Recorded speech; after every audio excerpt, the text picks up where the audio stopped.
Shalom Army of God, apa kabarnya? Pasti luar biasa. Buat kalian yang pertama join di ibadah kami mengucapkan welcome home di ibadah Army of God Jabodetabek. Bagi kami, ibadah bukan cuma di hari Minggu.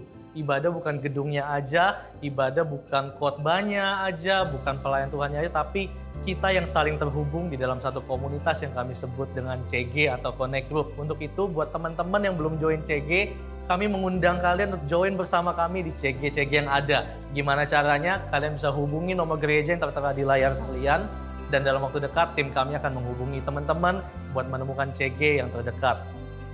Persembahan adalah bagian dari ibadah. Untuk itu, bagi yang ingin mentransfer persembahan, Anda dapat mentransfer ke rekening yang tertera di layar teman-teman masing-masing.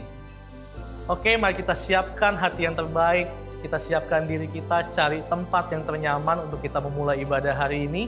Mari kita berdoa, Tuhan, kami siap, kami sukacita Tuhan, sebenarnya kami mau memulai ibadah kami, Engkau berbicara Tuhan, lewat ibadah hari ini, kami mau mendengar firman-Mu, kami mau mendengar isi hati-Mu Tuhan, siapkan hati kami antusias hari ini. Hanya di dalam nama-Mu, kami berdoa dan mengucap syukur, haleluya, amin. Selamat ibadah.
Worthy is the Lamb.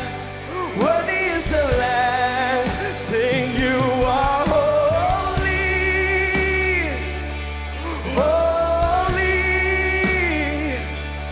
are you, Lord God Almighty. Oh, worthy.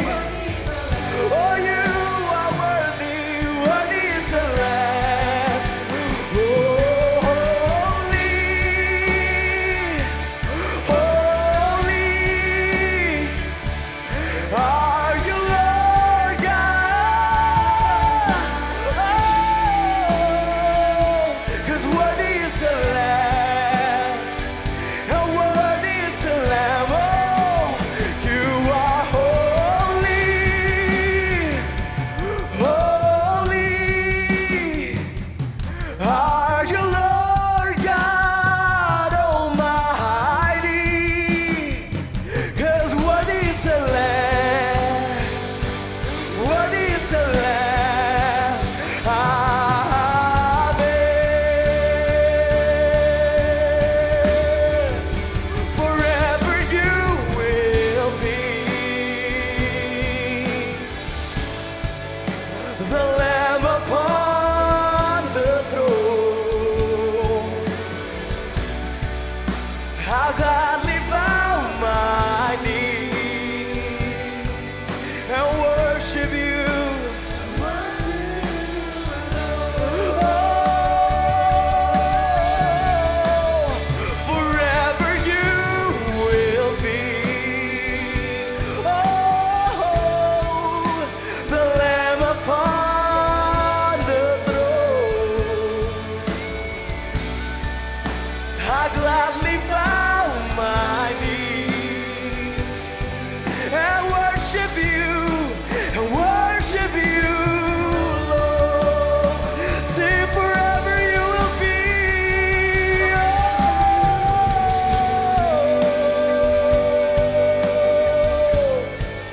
the Lamb upon the throne.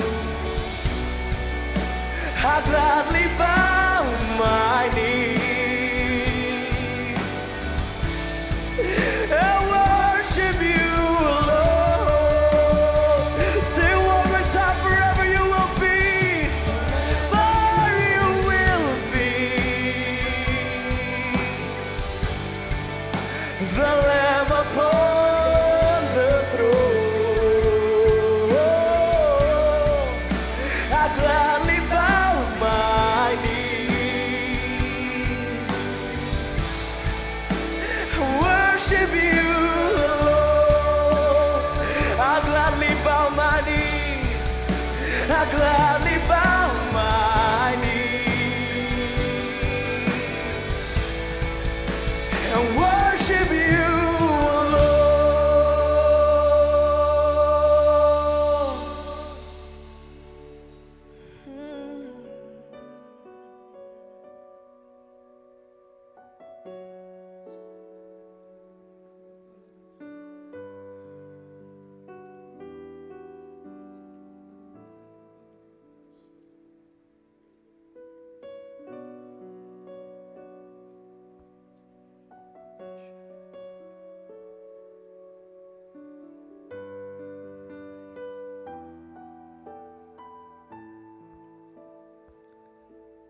Ku datang Tuhan dalam hadirat-Mu,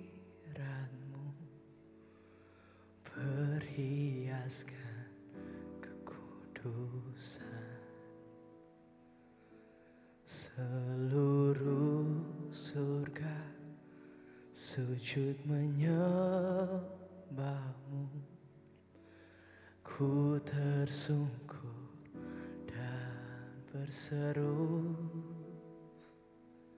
ku datang Tuhan dalam hadirat-Mu, berhiaskan kekudusan. Seluruh surga sujud menyembah-Mu. Ku tersungkur dan berseru, Kudus, kuduslah, kuduslah Tuhan Allah semesta alam. Kudus, kuduslah, kuduslah Tuhan. Surga bumi menyembahmu. Katakan, kudus, kuduslah, kuduslah Tuhan Allah semesta alam. Oh, kudus, kuduslah, kuduslah, kuduslah Tuhan. Surga bumi menyembahmu. Kudus, kudus, kuduslah, kuduslah Tuhan Allah semesta. Oh, kudus, kuduslah, oh, kuduslah Tuhan. Surga bumi kudus, kuduslah, oh, kuduslah Tuhan. Oh Allah, semesta alam. Oh, kudus, kuduslah, oh, kuduslah Tuhan. Oh, surga bumi menyembah. Oh, kudus, kuduslah, oh, kuduslah Tuhan Allah semesta alam. Dan kudus, kuduslah, kuduslah Tuhan. Surga bumi mengatakan, kudus, kuduslah, oh, kuduslah Tuhan Allah semesta alam. Kudus,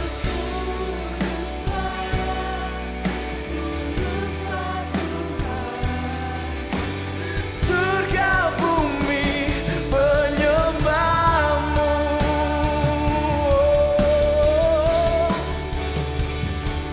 Ku sembah Engkau Allah. Oh, ku sanjung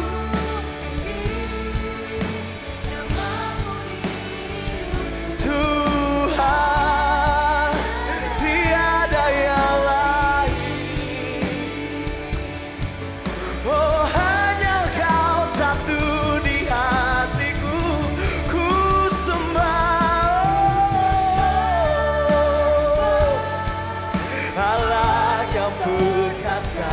Dan ku sanjung, oh,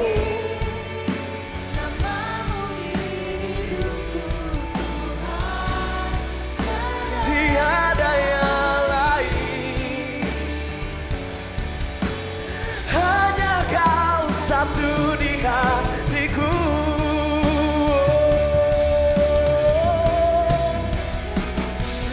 Ku sembah, oh, Engkau.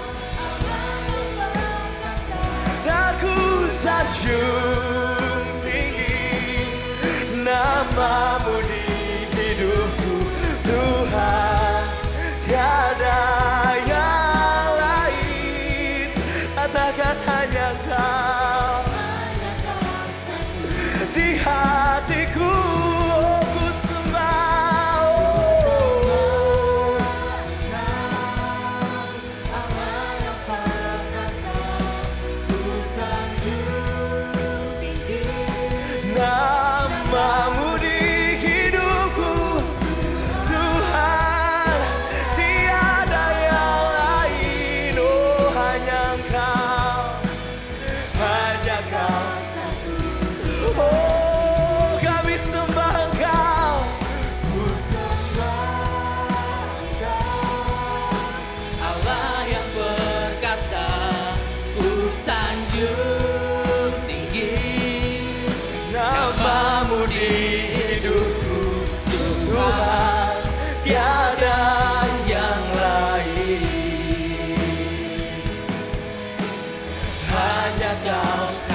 dari hati kami Tuhan.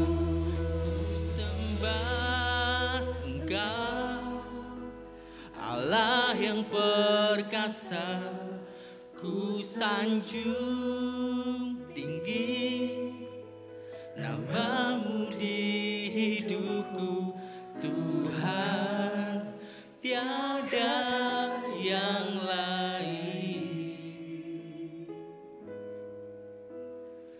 hanya Kau satu di hatiku. Bapak, kami ucap syukur Tuhan untuk kasih setiamu, untuk penyertaan-Mu dalam kehidupan setiap kami Bapak. Bapak, sebentar lagi Tuhan kami mendengarkan firman-Mu, buat setiap hati kami jadi hati yang lembut, buat setiap telinga kami Tuhan, menjadi telinga yang mau mendengarkan firman-Mu ya Bapak. Thank you Tuhan, Kau berkati Tuhan, firman yang akan dibagikan, dan kami percaya Tuhan, firman ini adalah benih yang akan bertumbuh di dalam kehidupan kami. Thank you Tuhan, setiap kita yang siap mendengarkan firman, sama-sama kita katakan, amin. Oke, thank you PAW. Shalom Auge. Sekali lagi ya, Shalom Auge.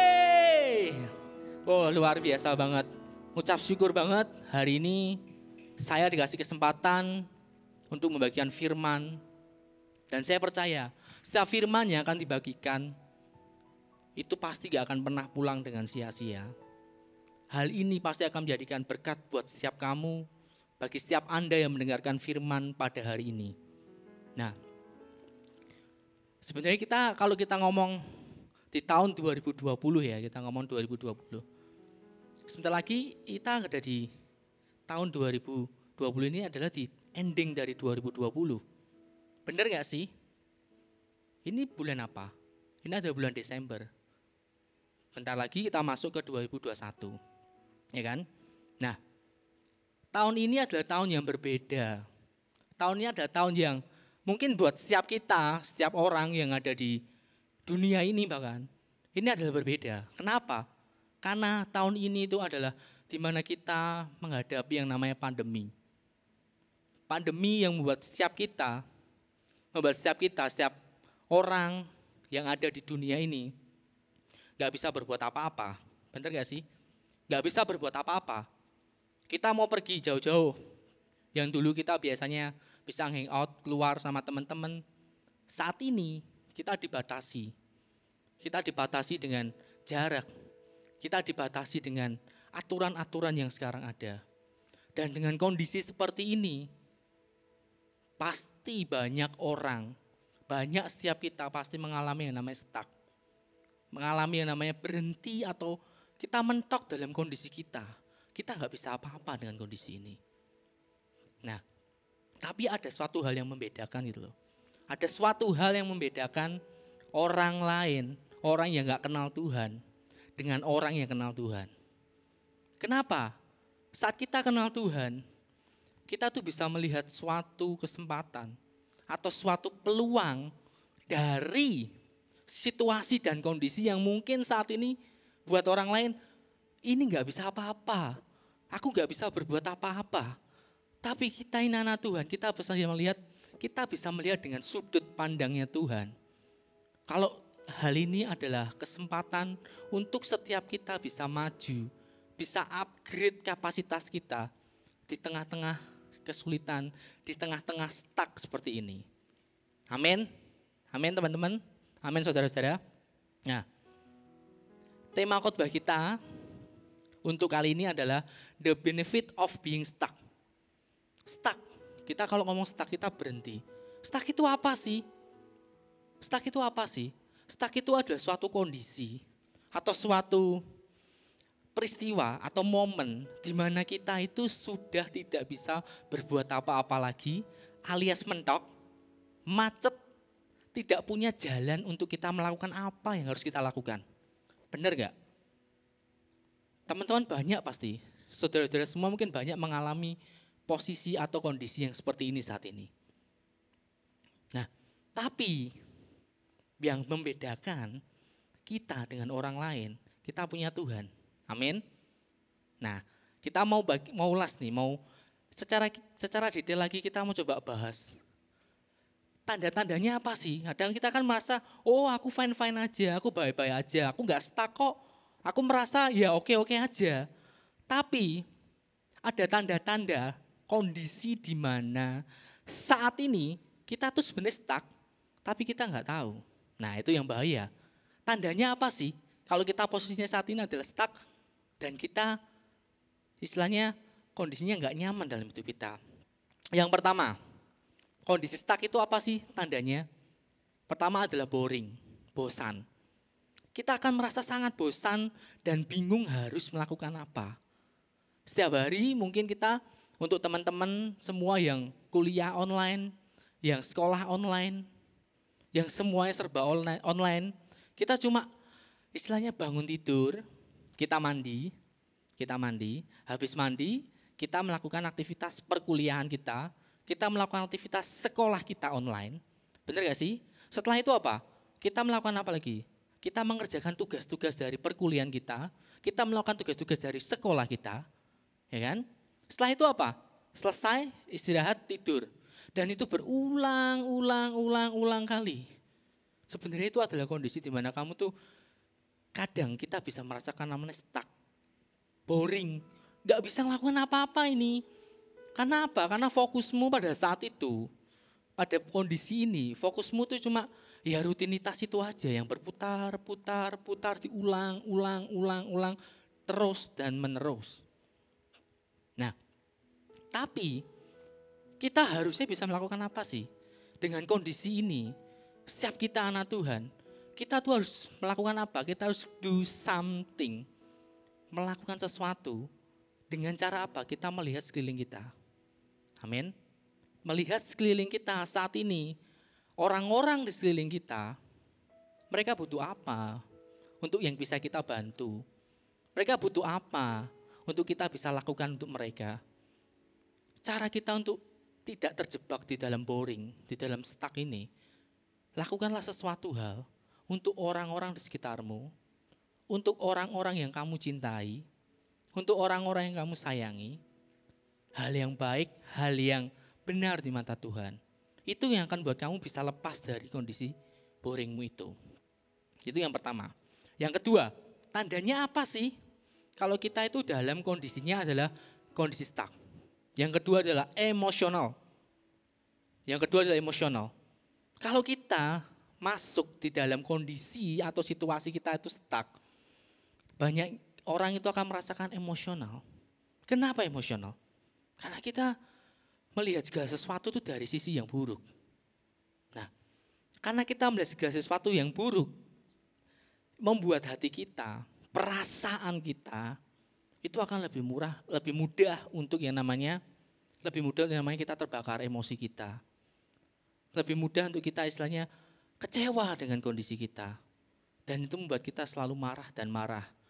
Dan hal ini membuat hidup kita itu menjadi gak nyaman. Dan membuat hidup kita itu jadi jauh dari Tuhan. Nah, hal-hal seperti ini, itu sebenarnya masih bisa juga kita tanggulangi loh. Masih bisa kita lepas dari hal ini. Kita bisa menjadi orang yang tidak mempersalahkan diri kita. Kita bisa menjadi orang yang tidak mempersalahkan atau marah dengan sekeliling kita. Caranya gimana untuk kita lepas dengan kondisi ini? Kita harus yang namanya berdamai dengan diri kita sendiri. Harus berdamai dengan diri kita sendiri. Selain itu, kita harus berdamai dengan keadaan kita. Karena saat kita melakukan itu, hati kita akan menjadi damai dan tenang. Dan timbulnya apa? Kalau namanya marah itu kan berhubungan dengan apa sih? Kesabaran. Benar gak? Saat kita berdamai dengan diri kita, berdamai dengan keadaan yang ada, itu membuat kita itu menjadi orang yang sabar. Kita buka di Amsal 14 ayat 29. Oke, semua udah dapat ya? Orang yang sabar besar pengertiannya, tetapi siapa cepat marah memperbesar kebodohannya. Di sini jelas banget. Kalau kita ada di kondisi emosional seperti ini, kita harus mengambil posisi, kita harus jadi orang yang sabar di mata Tuhan. Kita harus jadi orang yang sabar di lingkungan kita. Karena hal itu tuh istilahnya kita nggak mau lah. Kalau kita tuh dibilang bodoh kan, kita dibilang orang yang gagal. Gara-gara apa? Gara-gara kita berada di kondisi stuck dan kita menjadi orang yang emosi. Ini hal yang harus kita pilih sebenarnya. Nah, oke, lanjut lagi. Di kondisi stuck, apalagi sih tandanya? Tanda di kondisi stuck adalah, gini yang paling parah sih menurutku sih. Saat kita kondisinya stuck, kita merasa hopeless. Kita merasa hopeless. Kalau kita sudah hopeless, kita pasti merasa, waduh kok kayak gini ya. Rasanya jalannya udah buntu semua. Kita mau melakukan apapun rasanya gagal semua. Nah, di kondisi seperti ini, seringkali kita tuh merasa segala sesuatu itu terasanya itu gelap dan menyedihkan. Nah, ini tanda-tandanya di mana kita itu ada di kondisi yang namanya stuck dalam kehidupan kita. Tapi sebenarnya kalau kita lihat secara lebih dalam lagi, hopeless itu tuh apa sih? Hopeless itu adalah suatu situasi, benar gak sih? Hopeless itu situasi, kamu gak ada harapan. Yes, gak ada harapan. Gak ada apa yang bisa kita lakukan. Tapi yang namanya kita tidak berharap dan kita menyerah dengan keadaan, itu pilihanmu. Benar gak? Kita bisa melangkah, kita bisa melakukan sesuatu. Di dalam kondisi ini, kita bisa switch, kita bisa rubah hati kita. Dengan kita memandangnya, kita bisa melakukan sesuatu, kita bisa mengharapkan sesuatu, atau kita bisa berbuat sesuatu saat kita memilih untuk kita tetap yang namanya berharap kepada Tuhan. Amin. Nah, di sini firman Tuhan juga jelas banget di 2 Korintus 12 ayat 9. 2 Korintus 12 ayat 9. Tetapi Tuhan kepadaku, cukuplah kasih setiaku bagimu. Sebab justru dalam kelemahan kuasaku menjadi sempurna. Sebab itu terlebih suka aku bermegah atas kelemahanku, supaya kuasa Kristus turun menaungi aku. Di kondisi stuck ini, sebenarnya itu kalau kita berharap sama Tuhan, kita tetap mengejar hadirat Tuhan dalam hidup kita. Kita tuh bisa melihat suatu cahaya yang terang. Cahaya dari siapa sih? Cahaya dari Yesus Kristus. Cahaya dari Tuhan kita. Itu yang buat kita tuh jadi punya gairah lagi. Kita punya semangat lagi untuk, oh no, aku gak mau hopelessku ini cuma selesai sampai sini dan mengakhiri hidupku, tidak melakukan apa-apa dan tidak mau berharap. Tapi kalau kita anak Tuhan, kita orang-orang yang dibenarkan sama Tuhan, di kondisi hopelessmu ini, sebenarnya Tuhan tuh bisa melakukan sesuatu saat kamu mengizinkan Tuhan untuk melakukannya di dalam hidupmu. Nah, kembali lagi nih, 3 hal ini adalah tanda-tanda orang itu dalam kondisi yang stuck. Saat ini kayak saya nggak tahu sih. Saat ini saya nggak tahu apakah Anda merasakan ketiga hal ini atau salah satu hal dari 3 hal ini yang membuat Anda tidak bisa melangkah, yang membuat Anda tidak bisa merasakan Tuhan, yang membuat Anda mundur dari Tuhan. Apakah Anda merasakan hal ini? Saya nggak tahu, tapi semua bisa Anda coba periksa hati masing-masing. Apakah hal ini terjadi dalam hidupmu? Nah, sekarang kita ngomong gini, wah ini kondisinya kan beda. Ini kondisinya beda. Zaman dulu nggak ada yang namanya pandemi. Zaman dulu nggak ada nih. Gara-gara seperti ini, aku nggak punya kerjaan, nanti pecat. Misalnya kalau orang yang udah kerja dipecat. Atau mungkin yang kuliah, yang sekolah, dulu nggak ada zaman kayak gini. Orang dulu kalau kita kuliah, kita ketemu teman. Kita ketemu dosen kita istilahnya happy banget, bisa ngobrol sana, ngobrol sini, bisa main ke sana, main ke sini. Beda. Kita berpikir seperti itu. Di setiap zaman, di setiap momen, manusia atau orang itu bisa merasakan yang namanya stuck dalam kehidupannya. Nah, kita buka nih di kisahnya Musa. Di kisah Musa. Setiap kita pasti tahulah Musa. Musa itu lahir di kondisi atau di momen di mana bangsa Israel itu ada di bawah perbudakan bangsa Mesir. Benar gak?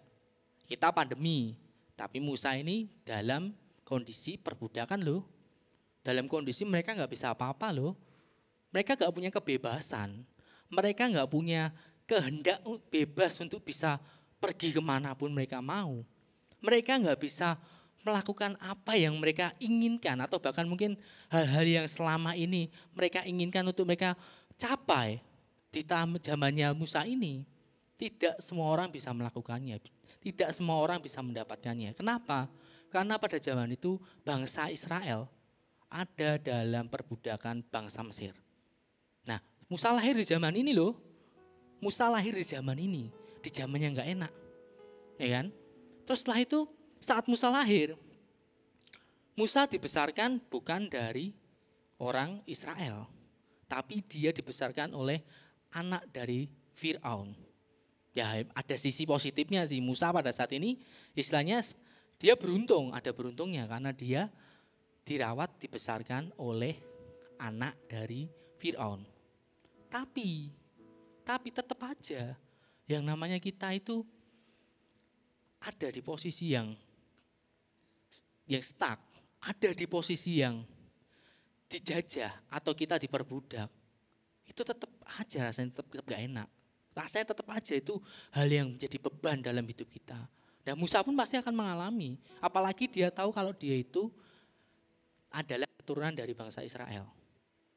Ya, nah terus setelah dia dewasa, ya ini yang paling buat kondisi Musa itu stuck itu setelah dia dewasa. Kita buka deh di Keluaran 2 ayat 11 sampai 17. Oke. Keluaran 2 ayat 11 sampai 17. Saya bacakan ya. Pada waktu itu ketika Musa telah dewasa, ia keluar mendapatkan saudara-saudaranya untuk melihat kerja paksa mereka. Lalu dilihatlah seorang Mesir memukul seorang Ibrani, seorang dari saudara-saudaranya itu. Ia menoleh ke sana ke sini dan ketika dilihatnya tidak ada orang, dibunuhnya orang Mesir itu dan disembunyikan mayatnya dalam pasir. Ketika keesokan harinya ia keluar lagi didapati dua orang Ibrani tengah berkelahi. Ia bertanya kepada yang bersalah itu, mengapa engkau pukul temanmu? Mengapa engkau pukul temanmu? Tetapi jawabnya nih orang yang dibelain, di mana dia berusaha untuk do something, ya kan, di posisi ini, ya kan, untuk dia berusaha untuk membebaskan orang-orang Israel dengan dia melakukan membunuh orang Mesir. Tapi jawabnya apa? Tetapi jawabnya, siapakah yang mengangkat engkau menjadi pemimpin dan hakim atas kami? Apakah engkau bermaksud membunuh aku? Malah dicurigain kan? Sama seperti engkau telah membunuh orang Mesir itu. Musa menjadi takut sebab pikirnya tentulah perkara itu telah ketahuan. Di ayat yang ke-15, ketika Fir'aun mendengar tentang perkara itu dicarinya ikhtiar untuk membunuh Musa. Tetapi Musa melarikan diri dari hadapan Fir'aun dan tiba di tanah Midian. Lalu ia duduk-duduk di tepi sumur. Adapun imam di Midian itu mempunyai 7 anak perempuan. Mereka datang menimba air dan mengisi palungan-palungan untuk memberi minum kambing domba ayahnya. Maka datanglah gembala-gembala yang mengusir mereka. Lalu Musa bangkit menolong mereka dan memberi minum kambing domba mereka. Nah, di sini Musa mengalami situasi stuck dan tidak tahu harus melakukan apa untuk membebaskan bangsa Israel dari perbudakan Mesir. Sehingga ia hanya melakukan yang namanya apa yang dia pikir benar di pikiran dia. Dia melakukan suatu hal yang dia membunuh orang Mesir tersebut. Nah, di sini Musa kondisinya stuck. Musa kondisinya benar-benar udah gak ada jalan lah, aku udah berusaha bela orang-orang itu, aku udah berusaha membela orang-orang Ibrani dengan aku membunuh bangsa Mesir, membunuh orang Mesir supaya mereka tahu kalau saya adalah orang yang berusaha untuk hadir bagi mereka. Mungkin Musa merasakan hal itu. Mungkin Musa berpikir seperti itu. Nah, di ayat yang ke-12, ia menoleh ke sana sini dan ketika dilihatnya tidak ada orang, dibunuhnya orang Mesir itu dan disembunyikan mayatnya dalam pasir. Tadi tanda yang saya bilang, tanda orang dalam kondisi stuck, dia nggak tahu harus berbuat apa-apa. Emosinya pasti akan lebih tinggi, akan lebih mudah marah. Mungkin Musa pada saat itu dia melihat bangsa Ibrani, orang Israel, dia ditindas oleh orang Mesir. Emosinya dia main nih, emosinya main dan dia melakukan kesalahan apa? Dia membunuhnya. Dia membunuh orang Mesir tersebut. Nah, situasi ini tuh membuat kadang-kadang kita juga berpikir, kalau kita di dalam kondisi Musa, apa sih yang kita lakukan? Pernah nggak kita berpikir, apakah kita melakukan pembunuhan seperti itu? Atau kita cuma melihat saudara-saudara kita ditindas? Musa berusaha ini, dalam kondisi yang dia udah nggak tahu harus ngapain, dia lihat saudara-saudaranya diperlakukan seperti itu, dia mengambil tindakan untuk membunuh. Nah, di ayat yang 15 nih, lanjut ya. Ketika Fir'aun mendengar tentang perkara itu, dicarinya ikhtiar untuk membunuh Musa. Tetapi Musa melarikan diri dari hadapan Fir'aun dan tiba di tanah Midian. Lalu ia duduk-duduk di tepi sebuah sumur. Nah, ini di sini situasinya, nih jadi Musa udah melakukan apa yang dianggap benar, dia menggunakan emosinya, dia bunuh orang. Setelah itu dia kabur, dia lari, melarikan diri dari Fir'aun dan dia sampai nih di Midian. Ia duduk-duduk di sumur. Nah, ini sama sih, ilustrasinya sama. Kadang kalau kita dalam kondisi hopeless, kadang kita mencari suatu sudut, suatu tempat yang seakan-akan membuat kita itu nyaman.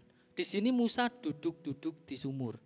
Mungkin kalau kondisinya sudah hopeless, kadang-kadang kita itu yang kita lakukan apa sih? Kadang kita sendiri di dalam kamar, ya kan? Kadang kita tidak melakukan apa-apa, udah diem aja dalam kamar. Atau mungkin kita berdiri di atas sebuah gedung yang tinggi, kita lihat ke bawah. Ada juga orang kalau dalam kondisi yang udah hopeless, dia berdiri di pinggir rel kereta api, dia ngeliatin kereta api. Musa dalam kondisinya seperti ini. Musa dalam kondisi yang dia hopeless, harus melakukan apa lagi, dia nggak tahu. Nah, tapi Musa ini berbeda. Saat kondisi seperti ini, dia bisa sweet hatinya. Dia bisa sweet sudut pandangnya dibalik. Dengan situasi ini bukan dia semakin hopeless dan dia istilahnya dengan situasi yang tidak ada harapan, dia menyerah dengan hal itu, tapi enggak. Tapi Musa melakukan sesuatu. Musa melakukan hal yang benar. Musa mengambil tindakan yang benar. Kita buka di ayat yang ke-16. Adapun Iman Midian itu mempunyai 7 anak perempuan. Mereka datang menimba air dan mengisi palungan-palungan untuk memberi minum kambing domba ayahnya. Di ayat yang ke-17, maka datanglah gembala-gembala yang mengusir mereka. Lalu Musa bangkit menolong mereka dan memberi minum kambing domba mereka. Nah, ini Musa dalam kondisi ini, dalam kondisi yang istilahnya dalam pelariannya dia, dalam kondisi yang hopeless tadi sampai dia duduk-duduk di pinggir sumur, di tepi sumur lah, di tepi sumur. Dia nggak tahu nih harus ngapain nggak tahu. Tapi Musa melihat peristiwa yang dia mau meresponinya. Dia mau do something kepada peristiwa tersebut. Dia mau melakukan sesuatu terhadap peristiwa tersebut. Di mana dia mau yang namanya untuk menolong anak dari Imam Midian. Nah, ini suatu keputusan. Dan kadang keputusan kecil seperti ini, kadang yang membuat Tuhan itu lihat hati kita dengan ketulusan kita untuk nolong orang. Dengan ketulusan hati kita untuk kita berbuat sesuatu untuk orang lain. Tuhan bisa datangkan yang namanya pertolongan Tuhan melalui orang-orang di sekitar kita.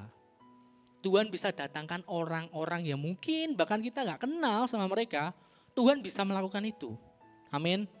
Jadi pada saat kita ada di posisi ini, pada saat kita hopeless, pada saat kita sudah stuck dan kita tidak bisa melakukan apa-apa, jangan diem, tapi do something.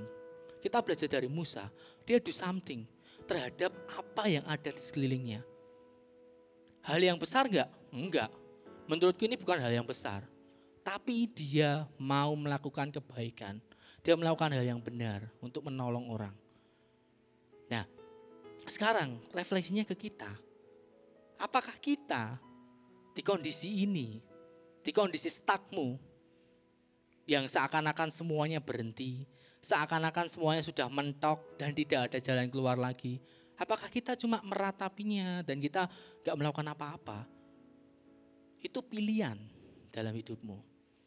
Dan saya percaya kalau setiap saudara-saudara yang ada, yang mendengarkan firman Tuhan ini, pilihlah pilihan yang benar dalam hidupmu.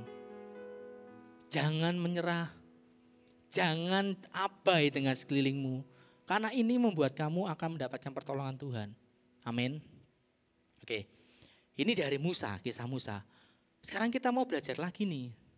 Ada enggak tokoh Alkitab lagi yang mengalami stuck dalam hidupnya? Bukan cuma Musa, kita bisa belajar lagi dari tokoh yang lebih terkenal lagi. Terkenal semua sih pastinya. Tokoh yang terkenal lagi maksudnya. Kita bisa belajar dari Yusuf. Siapa sih yang kenal Yusuf? Yusuf itu, istilahnya orang yang benar-benar dipakai Tuhan. Orang yang benar-benar luar biasa di dalam Tuhan. Yusuf itu orang yang, kalau kita ngomong berkatnya Yusuf itu tuh tidak diduga, tidak dikira, tapi Tuhan bisa lakukan dalam hidupnya. Yusuf itu lahir dari Yakub dan istrinya. Yusuf lahir dengan kondisi yang enak. Ini bedanya dengan Musa, lahir dengan kondisi yang enak. Dia lahir disayangi sama papanya. Tapi di kondisi itu membuat apa? Membuat saudara-saudaranya menjadi iri dengan. Dan akhirnya mengakibatkan apa? Karena saudara-saudaranya iri. Saudara-saudaranya berusaha untuk yang namanya membunuh. Nah, kita buka di Kejadian 39 ayat 20 sampai 23. Nih situasinya Yusuf. Oke, Kejadian 39 ayat 20 sampai 23. Di perikopnya adalah Yusuf di rumah Potifar. Ya. Ayat 20 kita baca. Lalu Yusuf ditangkap oleh tuannya dan dimasukkan ke dalam penjara, tempat tahanan-tahanan raja dikurung. Demikianlah Yusuf di penjara di sana. Tetapi Tuhan menyertai Yusuf dan melimpahkan kasih setianya kepadanya. Dan membuat Yusuf kesayangan bagi kepala penjara itu. Sebab itu kepala penjara mempercayakan semua tahanan dalam penjara itu kepada Yusuf. Dan segala pekerjaan yang harus dilakukan itu dialah yang mengurusnya. Dan kepala penjara itu kepala penjara itu tidak mencampuri segala yang dipercayakannya kepada Yusuf karena Tuhan menyertai dia dan apa yang dikerjakannya dibuat Tuhan berhasil.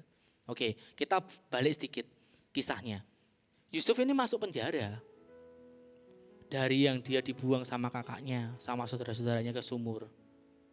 Kemudian setelah dibuang ke sumur, dia dijual ke rumah Potifar.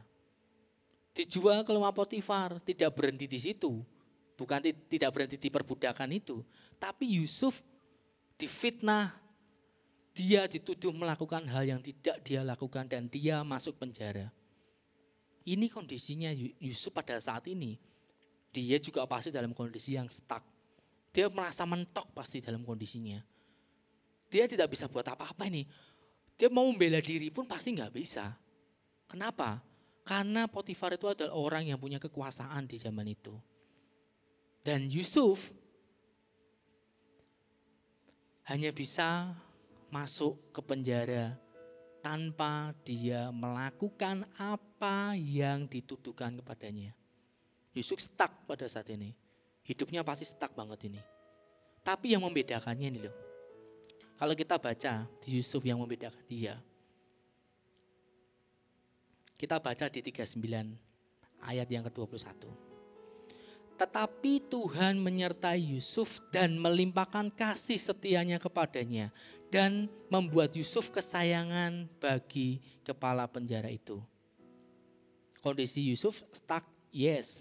Dia masuk penjara, gak bisa melakukan apa-apa. Kebebasannya sudah tidak ada. Dia tidak bisa melakukan yang selama ini mungkin dia lakukan waktu zaman dia menjadi hamba Potifar. Tapi Tuhan tetap menyertai Yusuf di sini. Kenapa? Apa yang membuat Tuhan itu menyertai Yusuf sih? Nah ini kuncinya nih. Dalam kondisi stuck, dalam kondisi kita terpepet, kondisi kita mentok, gak ada jalan. Kita perlu belajar dari Yusuf. Pertama, Yusuf itu apa sih kelebihannya? Tidak kompromi dengan dosa. Yusuf tidak kompromi dengan dosa. Kita baca di Kejadian 39 ayat 7-8. Selang beberapa waktu istri tuannya memandang Yusuf dengan birahi. Lalu katanya, marilah tidur dengan aku. Tetapi Yusuf menolak dan berkata kepada istri tuannya itu, dengan bantuanku tuanku itu tidak lagi mengatur apa yang ada di rumah ini, dan ia telah menyerahkan segala miliknya pada kuasaku. Di sini ngomong, berkata, tetapi Yusuf menolak. Dia tidak mau kompromi dengan dosa. Ini loh yang buat kadang hal yang istimewa dimiliki Yusuf tuh ini loh. Dalam kondisi stucknya dia, dalam kondisi yang kita lihat kondisi yang dia udah gak bisa ngelakuin apa-apa. Yusuf ini beda. Dia tidak kompromi dengan dosa. Itu yang buat Tuhan tuh menyertai sepanjang hidupnya. Nah setiap kita coba koreksi hidup kita. Coba koreksi hidup dari saudara-saudara semua. Apakah Anda hidup di kondisi seperti ini? Apakah Anda hidup dengan tidak kompromi dengan dosa yang ada di dunia ini? Nah ini, lihat pribadi kita masing-masing. Lihat hidup kita masing-masing.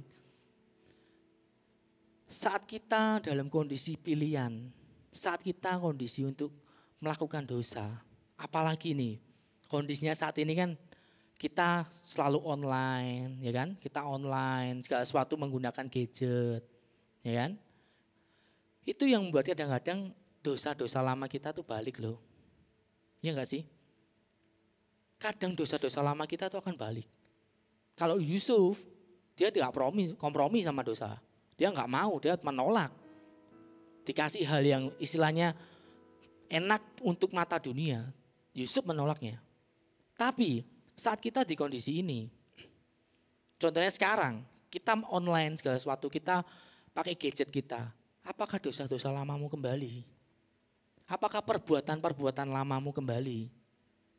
Apakah hal-hal yang dulu pernah kamu lakukan dan sekarang kamu tinggalkan kembali? Contohnya apa? Dalam kondisi ini, dalam kondisi yang kita online semua, kadang kita jatuh untuk kita melakukan yang namanya kegiatan atau perbuatan yang membuat Tuhan itu tidak suka dengan kita. Kita nonton video porno. Bahkan mungkin kita juga lebih daripada itu. Itu tantangan kita di kondisi ini. Yusuf bisa menang. Dia tidak kompromi dengan dosa itu. Dia tidak mau jatuh di dalam dosa itu. Apakah kita bisa melakukannya? Bisa. Apakah kita mampu melakukannya? Mampu. Intinya apa? Kita memilih yang benar. Kita lakukan yang benar di hadapan Tuhan. Kita jagai hati kita jagai hidup kita. Jangan sampai kita jatuh ke dalam dosa yang pernah kita lakukan sebelumnya. Atau bahkan masuk ke dalam dosa yang selama ini tidak pernah kita lakukan. Jaga hidupmu, jaga hubunganmu sama Tuhan. Nah, yang kedua, yang membuat Yusuf ini istimewa di mata Tuhan. Yusuf itu orang yang mudah mengampuni. Kita baca di Kejadian 45 ayat yang keempat. Lalu kata Yusuf kepada saudara-saudaranya itu, marilah dekat-dekat. Maka mendekatlah mereka, katanya lagi, akulah Yusuf saudaramu yang kamu jual ke Mesir. Yusuf ini orang yang pemaaf. Yusuf ini mau mengampuni orang yang bersalah kepada dia. Yusuf ini orang yang istilahnya mengasihi saudara-saudaranya. Nah, apakah kita saat ini kondisinya seperti ini? Apakah kita menjadi orang yang mau mengampuni orang lain? Mau mengampuni orang yang bersalah pada diri kita? Mungkin itu saudara kita, mungkin teman kita, atau mungkin orang tua kita. Mau enggak kita ngampuni mereka? Mau enggak kita mengampuni mereka? Karena dengan dua hal ini yang kita lihat dari kehidupan Yusuf. Yusuf itu mendapatkan kasih setia Tuhan di dalam kehidupannya. Setiap kita pasti mau kan? Jangan sampai kita lepaskan hal ini. Jangan sampai membuat kita itu kehilangan Tuhan. Saat kita tidak mau mengandalkan Tuhan dan saat kita tidak mau menyerahkan hidup kita sama Tuhan. Nah, sekarang kita masuk nih ke benefitnya. Keuntungannya apa sih? Ini kita belajar dari kisah tadi dari Musa dan Yusuf. Sekarang kita masuk ke keuntungannya apa? Saat kita ada di dalam kondisi stuck. Nah makanya gini loh. Kadang itu suatu keadaan, suatu peristiwa itu kita bisa lihat dengan dua sisi. Kalau kita melihatnya suatu kerugian, itu pasti akan menjadi kerugian dalam hidupmu. Tapi kalau kamu bisa memandangnya dari sisi positifnya, sisi keuntungannya, kamu akan mendapatkan keuntungan dari situasi stuckmu itu. Pertama, keuntungannya adalah memiliki waktu dekat dengan Tuhan. Nah, di kondisi stuck, kondisi kita nggak bisa berbuat apa-apa, harusnya momen ini, situasi ini, itu yang membuat kamu itu bisa cari Tuhan lebih lagi. Haus akan Tuhan lebih lagi. Jam doamu mungkin bisa ditambah. Jam baca firmanmu bisa ditambah. Sehingga kamu itu jadi pribadi yang benar-benar dekat dengan Tuhan. Jadi pribadi yang benar-benar bertumbuh di dalam Tuhan. Jadi pribadi yang mengasihi lebih lagi dengan Tuhan. Hal ini bisa kita lakukan. Dan saya percaya kita mampu melakukannya. Tapi semua adalah pilihan. Ya kan? Seperti kita kalau lihat ya, kisahnya dulu kalau kita ingat lagi, Paulus dan Silas pada saat dia kondisi di penjara. Apakah dia cuma meratapinya? Enggak. Paulus dan Silas tidak meratapi situasi dia di dalam penjara, dia dibelenggu. Tapi Paulus dan Silas memanfaatkan waktu tersebut untuk berdoa dan memuji Tuhan. Ini keuntungannya. Ini keuntungannya saat kita ada di posisi stuck, di kondisi stuck kita berhenti gak bisa melakukan apa-apa. Ini tuh malah waktu kita jadi lebih banyak banget untuk kita tuh bisa mengenal Tuhan. Bangun jam doamu lebih lagi. Bangun hidupmu, cari Tuhan dan cari Tuhan. Itu bisa kita lakukan. Yang kedua, apa sih keuntungannya? Kalau kita kondisinya adalah kondisi berhenti atau kita mentok macet, kita memiliki waktu. Yang kedua adalah kita memiliki waktu untuk memulihkan diri. Nah, kadang kita dengan segala aktivitas yang selama ini kita lakukan, segala hal yang terjadi dalam kehidupan kita, membuat kita itu istilahnya diri kita dipenuhi dengan beban-beban kehidupan kita. Dipenuhi dengan hal-hal yang istilahnya membuat kita tertekan dalam hidup kita. Di saat stuck ini, saat kamu mentok gak bisa apa-apa, cobalah refleksi dirimu. Kita lihat kehidupan kita. Dan kita rubah sudut pandang kita. Dan melihat hidup kita ini adalah hidup yang penuh dengan kasih setia Tuhan. Hidup yang penuh dengan berkat Tuhan. Dan hal itu akan membuat hidupmu itu akan semakin bertumbuh. Dan kamu akan bisa yang namanya menerima dirimu. Menerima dirimu dan tidak membandingkan lagi dengan orang lain. saat kita mengenal diri kita dan kita percaya bahwa kamu adalah pribadi yang spesial di mata Tuhan. Nggak ada lagi yang namanya kamu nantinya waktu kita lepas dari kondisi ini, kita lepas atau kamu lepas dari kondisi stuckmu, kamu gak akan pernah jadi orang yang membandingkan hidupmu, kamu gak akan pernah jadi orang yang membandingkan berkat Tuhan dalam hidupmu, karena kamu bisa menerima dirimu apa adanya. Ini hal yang penting untuk kita bisa pulih di dalam kondisi seperti ini. Yang ketiga, benefitnya apa sih? Keuntungannya apa sih? Kita memiliki waktu mengembangkan talenta dari Tuhan. Nah, kita bisa mengembangkan nih, saat kita kondisinya kita stuck, kondisi kita tidak bisa melakukan apa-apa, kita tuh punya kesempatan untuk kita tuh kembangkan talenta dari Tuhan. Talenta apa contohnya yang kita bisa kembangkan?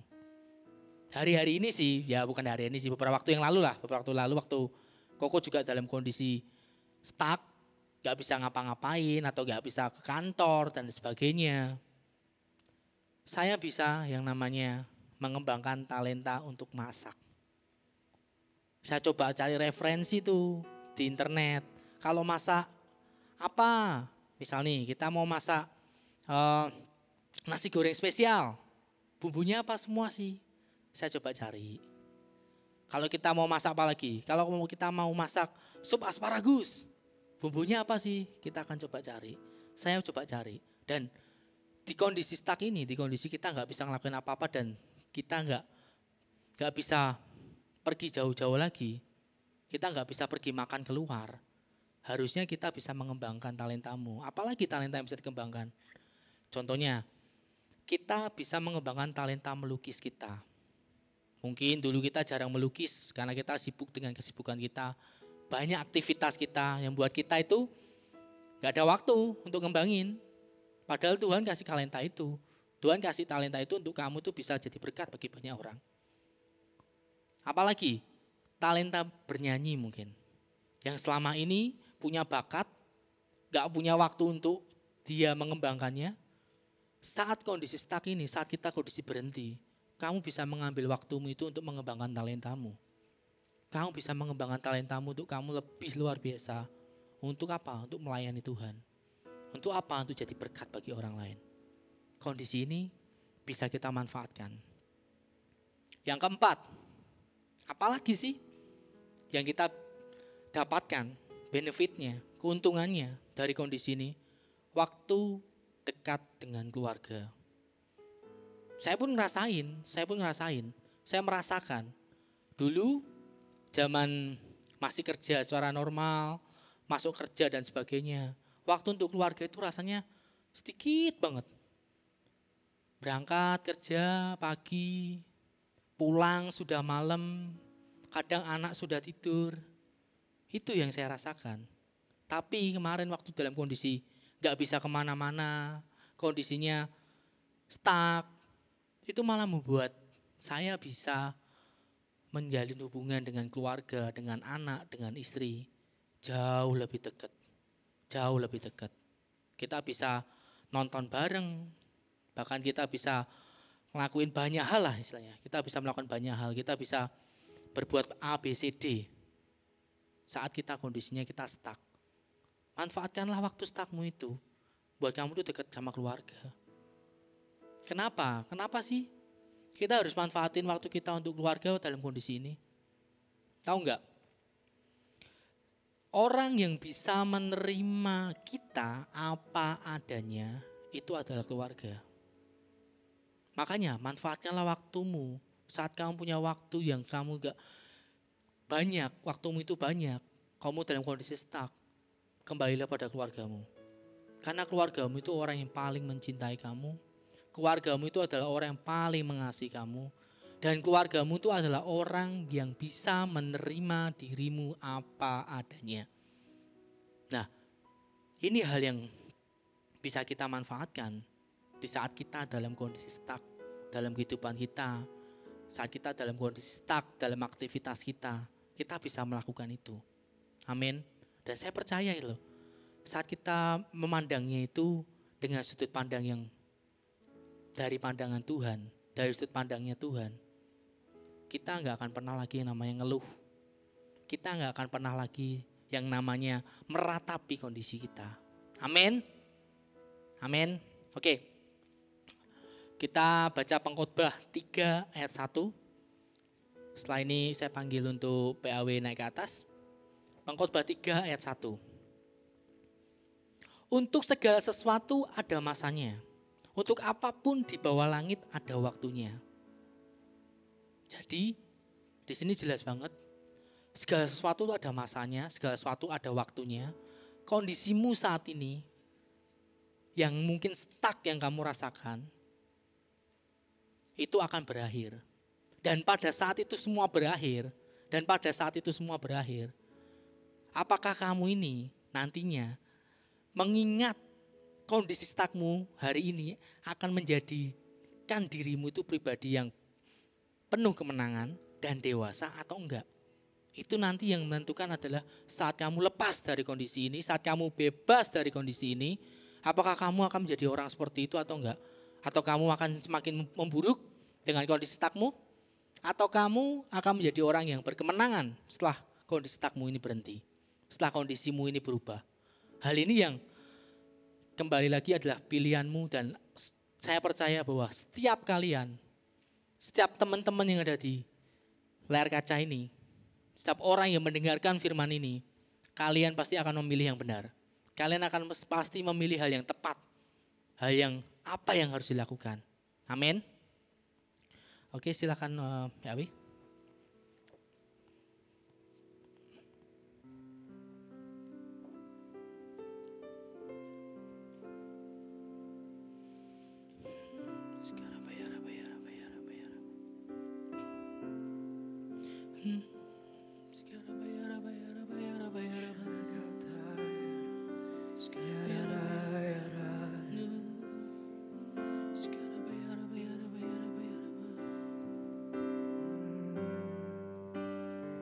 Sampai akhir ku menutup mata, ku tetap setia menanti janjimu, sampai ku dapatkan mahkota kehidupanku. Ku tetap setia untuk melayanimu sampai akhir ku menutup mata, ku tetap setia menanti janjimu, sampai ku dapatkan mahkota kehidupanku. Ku tetap setia untuk melayanimu sampai akhir ku menutup mata, ku tetap setia menanti janjimu, sampai ku dapatkan mahkota kehidupanku. Ku tetap setia untuk melayanimu. Bapak, saat ini kami mau berdoa untuk setiap orang yang mendengarkan firman ini Tuhan. Mungkin saat ini mereka ada dalam kondisi stuck Tuhan. Mereka nggak tahu harus berbuat apa. Mereka merasa hopeless dalam kehidupan mereka Tuhan. Tapi saat ini Tuhan mau berdoa di dalam nama Yesus. Ada kelepasan Tuhan. Ada sukacita akan Kau berikan dalam kehidupan mereka Tuhan. Dalam nama Yesus kami percaya Tuhan saat ini. Mereka terima ya Tuhan janji-Mu Tuhan. Mereka terima ya Tuhan kasih setiamu Tuhan. Mereka terima berkat-Mu ya Tuhan yang luar biasa Bapa. Kami percaya Tuhan saat ini Tuhan. Gak ada satupun Tuhan. Gak ada satupun Bapa yang mendengarkan firman ini mereka menjadi jatuh. Mereka menjadi semakin menghilang. Mereka semakin meninggalkan Engkau Bapa dalam kondisi stuck mereka Tuhan. Tapi hamba mau percaya Tuhan di dalam nama Yesus. Dengan kondisi ini Tuhan, dia semakin dekat dengan Engkau Tuhan. Dia semakin mencari Engkau Tuhan. Dia semakin tahu ya Tuhan, semakin haus ya Tuhan akan Engkau.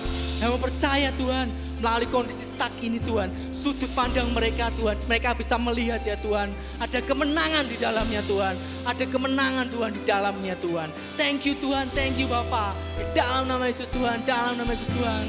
Tetap setia untuk melayanimu sampai akhir. Ku menutup mata, ku tetap setia menanti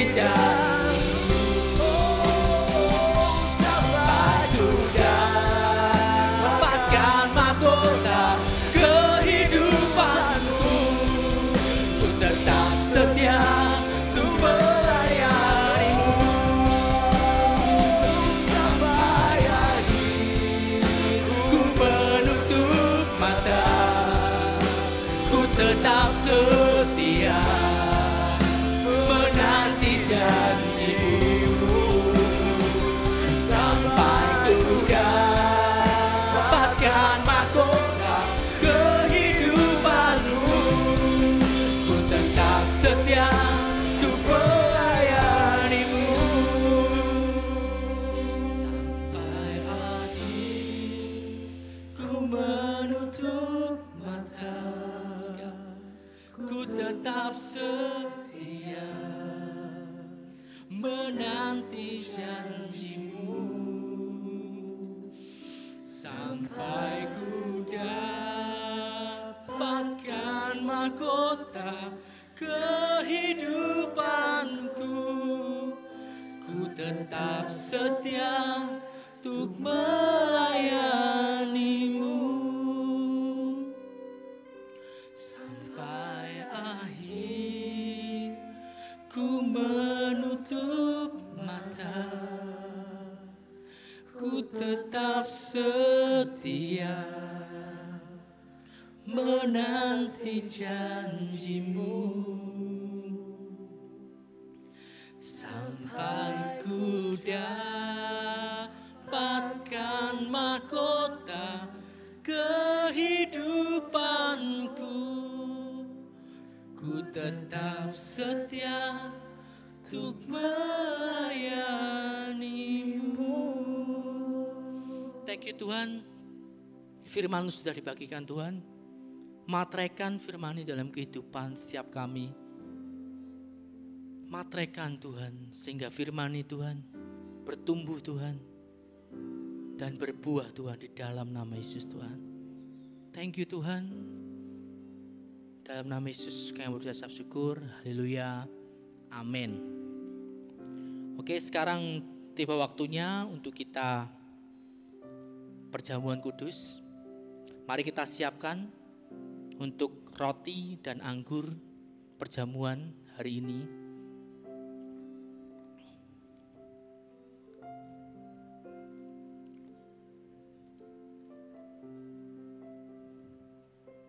Oke, setiap kita sudah dapat roti.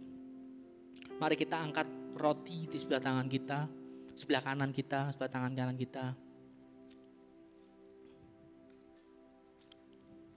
Sekarang bayar. Sekarang bayar. Sekarang bayar. Sekarang bayar. Pada malam sebelum Tuhan diserahkan, Tuhan mengangkat roti.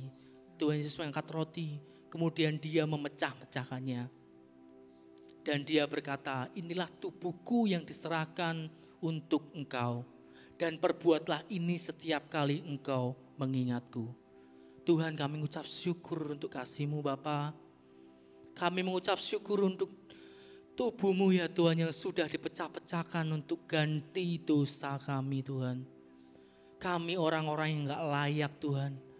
Kami orang-orang yang seharusnya dihukum karena pelanggaran-pelanggaran kami.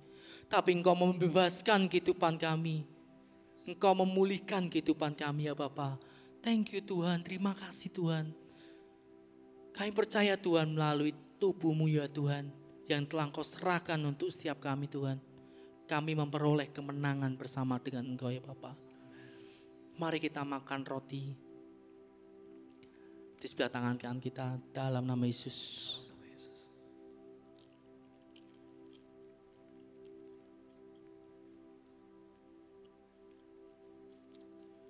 Mari kita angkat cawan di tangan kanan kita.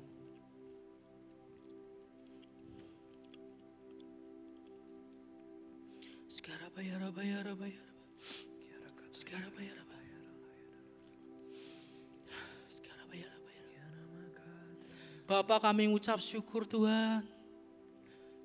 Kami mengucap syukur Tuhan untuk pengorbanan-Mu Bapak di kayu salib Tuhan. Melalui cawan perjanjian baru ini, Engkau telah memateraikannya dengan kuasa darah-Mu ya Bapa. Kami percaya Tuhan saat kami minum anggur perjanjian-Mu Tuhan, ini membuat setiap kami Tuhan selalu mengingat Engkau. Membuat setiap kami selalu ada ya Tuhan untuk menyembah-Mu Tuhan. Membuat setiap kami Tuhan semakin hari ya Tuhan, semakin bertumbuh di dalam kasih setia-Mu ya Bapa. Thank you Tuhan. Terima kasih Tuhan untuk pengorbanan-Mu Tuhan. Dan kami percaya Tuhan saat kami minum anggur perjanjian ini Tuhan, ada keselamatan yang datang bagi setiap kami Tuhan. Thank you Bapa. Mari kita minum anggur perjanjian ini di dalam nama Yesus.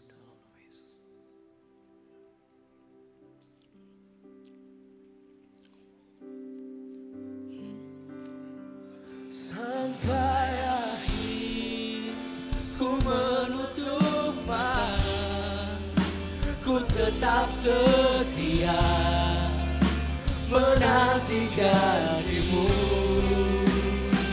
Sampai ku dapatkan mahkota kehidupanku, ku tetap setia untuk melayani-Mu. Terima kasih Tuhan untuk kasih setia-Mu Tuhan, melalui darah-Mu Tuhan dan perjanjian-Mu Tuhan di atas kayu salib Bapa. Setiap kami sudah dimenangkan, setiap kami sudah lepas dari segala dosa kami Tuhan. Thank you Tuhan, terima kasih Bapa. Dalam nama Yesus kami berdoa ucap syukur. Haleluya. Amin. Sampai akhir Ku menutup mata, ku tetap setia menanti janji-Mu. Sampai ku dapatkan mahkota kehidupanku, ku tetap setia untuk melayani-Mu. Ku tetap setia untuk melayani-Mu. Ku tetap setia untuk melayani-Mu. Terima kasih Tuhan untuk berkat-Mu Tuhan. Terima kasih untuk firman yang kami sudah dengar hari ini. Membebaskan setiap kami dari setiap belenggu dosa. Membebaskan setiap kami dari setiap kekhawatiran akan masa depan. Membebaskan kami dari setiap perasaan takut. Dari setiap hal yang membuat kami jauh dari Tuhan. Bawa kami semakin mendekat padamu ya Tuhan.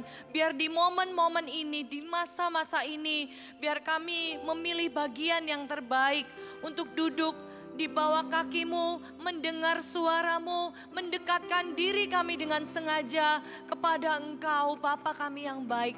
Terima kasih ya Bapa, kami bersyukur biar firman-Mu mengubahkan seluruh hidup kami. Terima kasih Tuhan, mari sama-sama kita angkat tangan kita.